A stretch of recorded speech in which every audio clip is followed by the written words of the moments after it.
right now feels deep passion really about a certain club or a player.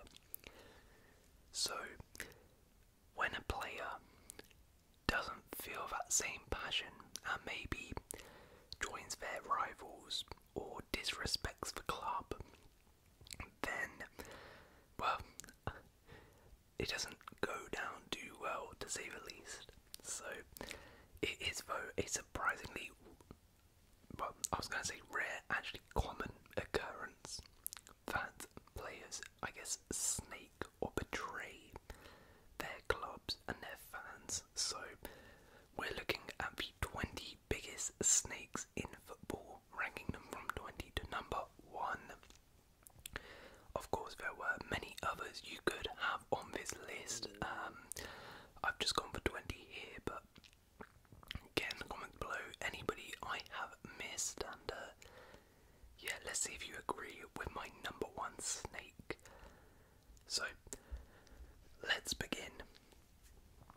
Number 20, Peter Crouch, Southampton to Portsmouth. An understandable, albeit perhaps surprising inclusion is Peter Crouch.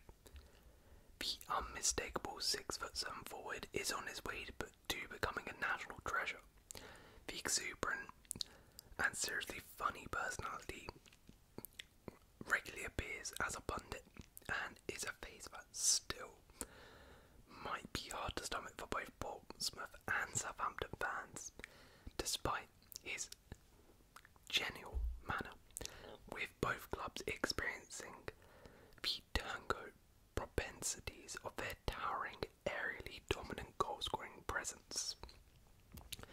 Having originally left Portsmouth in 2002, the West Londoner would go on to sign for Southampton 2 years later under Harry Redknapp, before rejoining Pompey from Liverpool again in 2008. While the Fratton Park tenants had the last laugh and may see his past initial disloyalty, Crouchy certainly won't be welcome at St Mary's anytime soon, with forgiveness in football a precious commodity. Number 19, Ian Wright, Crystal Palace to Arsenal. Before Ian Wright went on to become an Arsenal legend, he was a Crystal Palace striker, and a very successful one. In 6 seasons with the club, Wright scored a whopping 100 goals in 254 games, for a ratio of a goal every 2.5 games.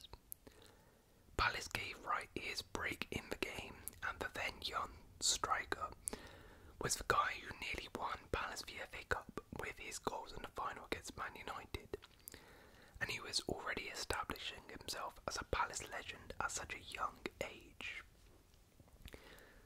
Unlike most others on this list, it wasn't Wright's move away from Palace that made him a traitor. Palace were a small club in 1991 while Arsenal were winning trophies, and nobody could begrudge him for moving.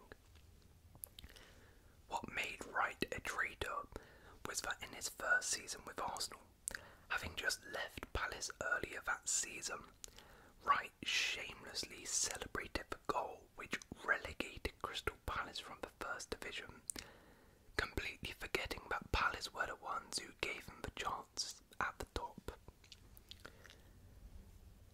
Number 18, Michael Owen, Liverpool to Manchester United. Liverpool hero during the late 90s and early 2000s, he was still a legend even after he left the club to play for Real Madrid and Newcastle. But when in 2009 he joined Man United, Liverpool fans turned their back on their long-standing hero.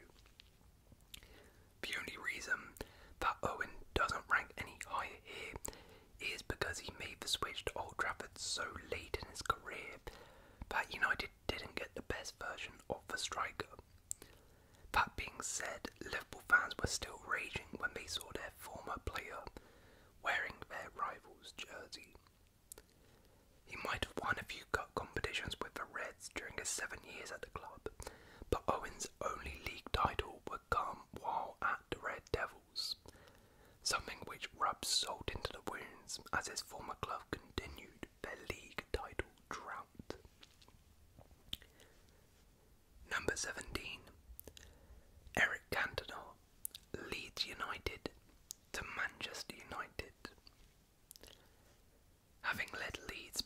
summit of English football, it came as a great shock to Leeds fans when their greatest player at the time, Eric Cantona, joined their bitter rivals Manchester United for 1.2 million.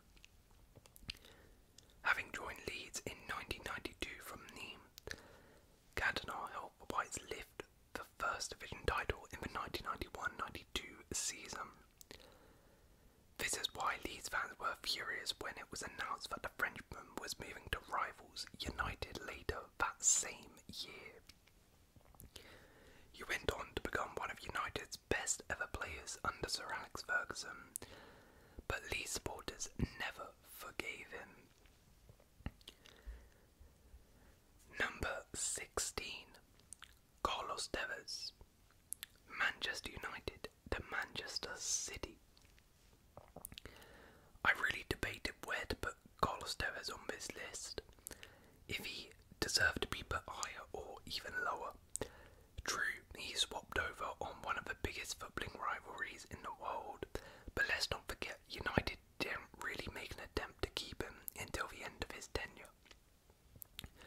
For months they pondered whether he was worth a contract, and made him wait, and often keeping him on the bench for big games. It's no wonder he wanted to move on. But he could have chosen a different club than their fierce rivals. He would find the back of the net against his former club too, scoring 3 times in the 2010 League Cup semi-final as United triumphed 4-3 on aggregate. Although to be fair, looking back, I think United fans still remember the good times he had with the club with Rooney and Ronaldo. Therefore, I don't think it's too sour nowadays, but at the time it wasn't too great. Number 15. Fernando Torres, Liverpool to Chelsea. A hero at Anfield, he was the darling of the Cobbites. Naturally, so many hearts were broken when Torres moved to rivals Chelsea for a British record of £50 million. Fernando Torres didn't move to either of Liverpool's biggest rivals, Everton or Man United, but he did hurt his legacy at Liverpool by moving to Chelsea in the middle of a poor season for the Reds.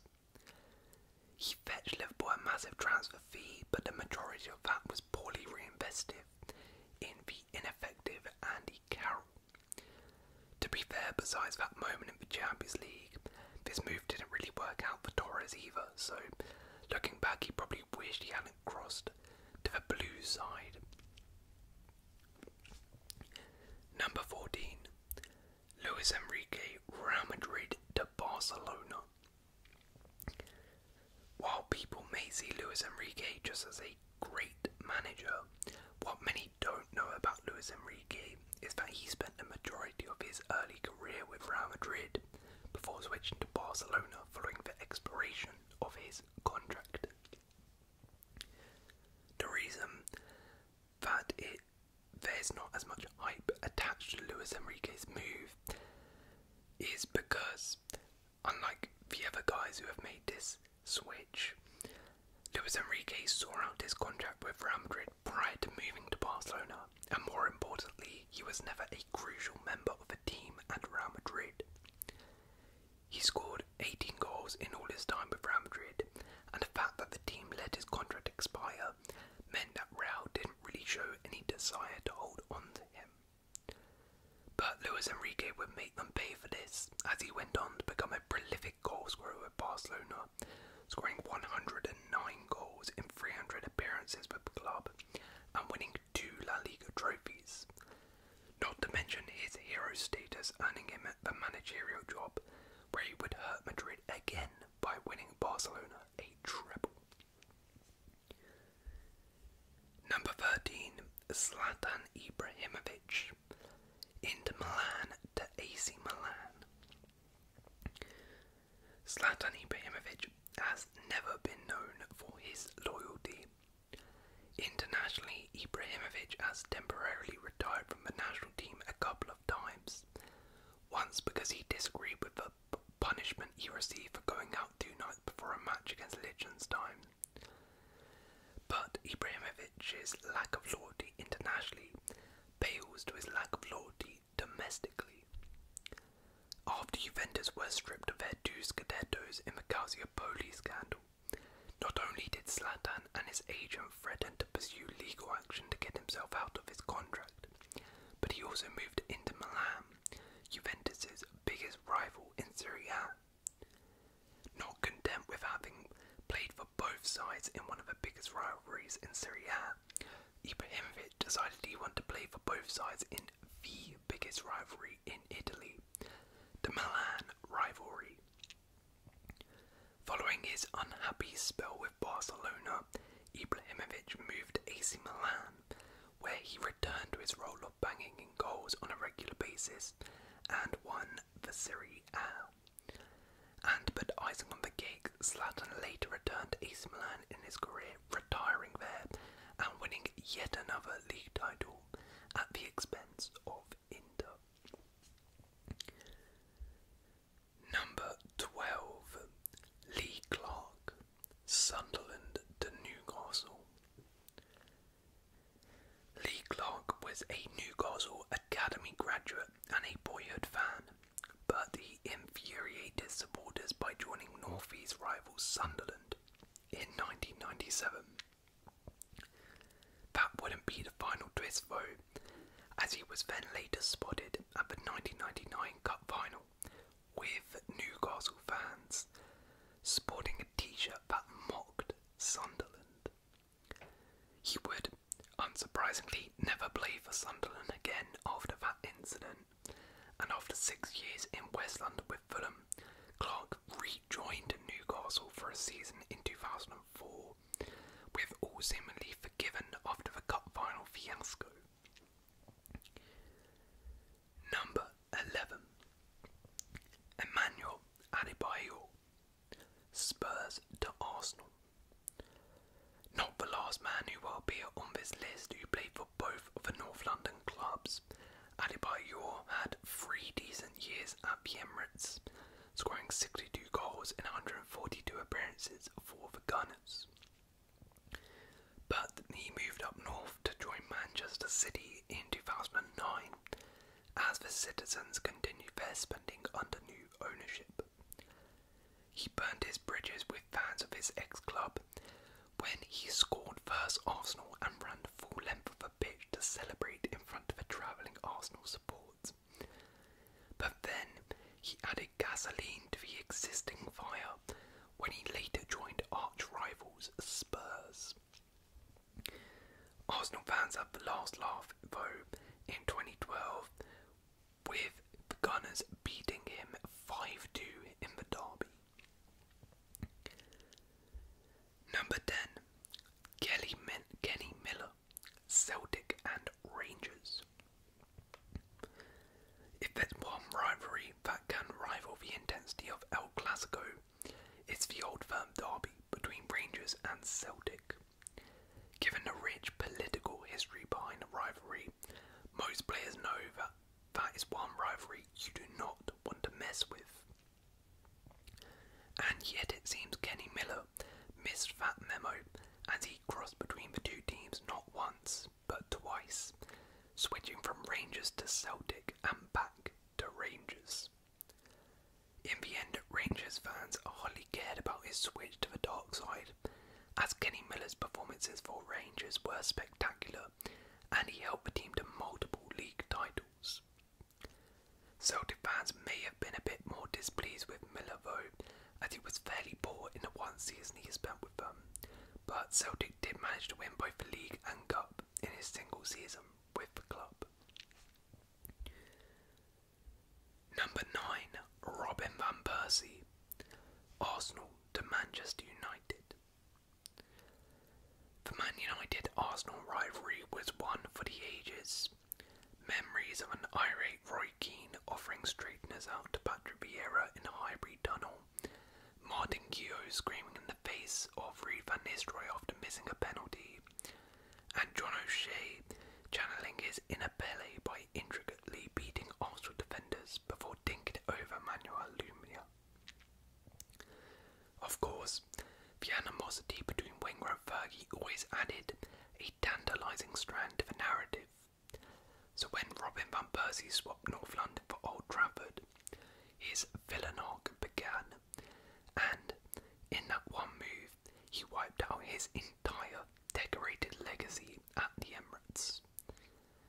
To make matters worse for the Gunners, the Dutchman would go on to enjoy a 45 goal and assist Premier League winning campaign, as well as scoring in his first game for Man United, which was, of course, against Arsenal. Number 8. Jack Colback, Sunderland to Newcastle. Loyalty is a two-way street, and Jack Colback disregarded his side of the deal. Brought through the Sunderland Academy from the age of 10, the midfielder would spend almost the entirety of his footballing education at the Academy of Light, before breaking into the Sunderland first team.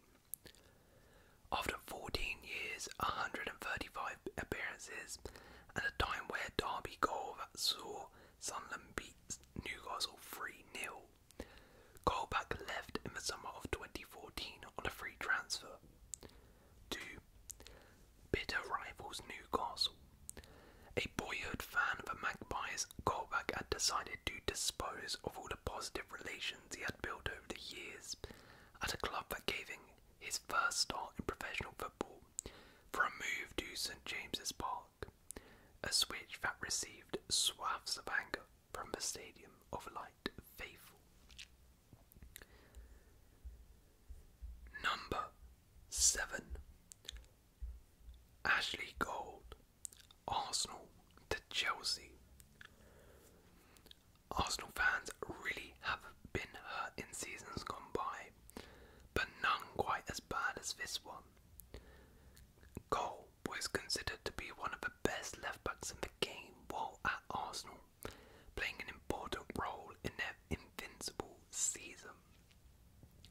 So, when he made the move to Chelsea in 2006, it was no surprise to see supporters in North London turn on him quickly, infamously labelling him Cashley Gold and waving notes in his face when the two sides played each other.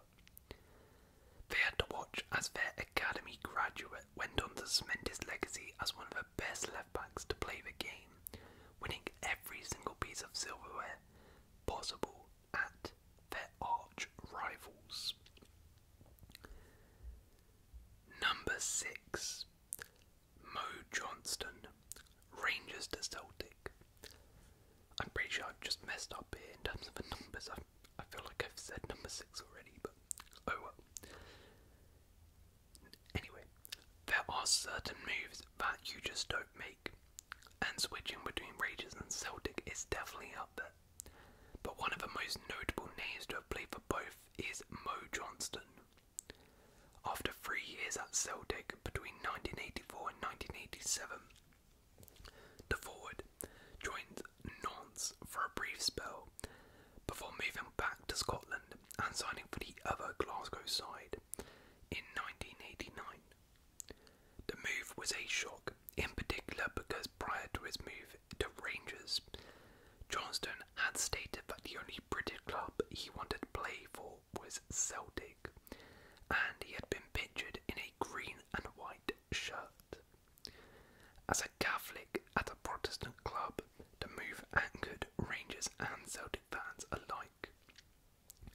Scarves were burned and season tickets were ripped up, with Johnston subsequently moving to Everton in 1991. Number 5. Luis Figo. It's unfortunate that one of the best players of all time and a true professional has to be labelled a traitor, but when you leave your team for their biggest rivals, it's a tag you have to accept. Luis Figo's move to Real Madrid was particularly treacherous, as he was one of the most loved players at Barcelona during his time there, and had won a great deal of silverware with the club. Upon Luis Figo's return to Barcelona 3 whole years after his move, Figo had all sorts of objects thrown at him, including a pig's head. To be fair, this was quite bad, and some of you might be thinking he should be higher on this list, as this was one of the most famous traitorous acts, but as we'll get on to, the people above him were multiple time offenders, so yeah, he had stiff competition, which is why he comes in at number 5. Number 4, William Gallas. Chelsea to Spurs to Arsenal. Some might say that Gallas's inclusion on this list is unfair, as he only moved from Chelsea to Arsenal as part of a deal that brought Ashley Cole to Chelsea. However, those who say this forgot that Gallas left Chelsea on very bad terms, with the club releasing a scathing statement in which they accused Gallas of threatening to score own goals if he was not sold by the team. To make matters worse, Gallas decided to move to Tottenham at the end of his time with Arsenal, once again infuriating the fans of the team he left. What made matters even worse was that Arsenal wanted to retain him, but his contract demands were simply too high to be accommodated. Playing for almost all of the London clubs is pretty snaky behaviour, if you ask me. Number 3, Roberto Baggio. Fiorentina to Juventus and AC Milan. Roberto Baggio sparked a riot when he left Fiorentina behind for Juventus. Literally, I mean, protests saw 50 people get injured in the process. If that doesn't immediately make him worthy of a spot in the ranking, then I'm not sure what does. Not content at angering just one set of fans though, Baggio then went one step further. In 1965 he was sold to AC Milan, where he played for 2 seasons. And following 1 year at Bologna after that, he then joined Inter Milan in 1998, crossing yet another divide and leaving AC Milan supporters disappointed. So that is 3 fan bases who he left disappointed. That's pretty impressive. Number 2, Sol Campbell.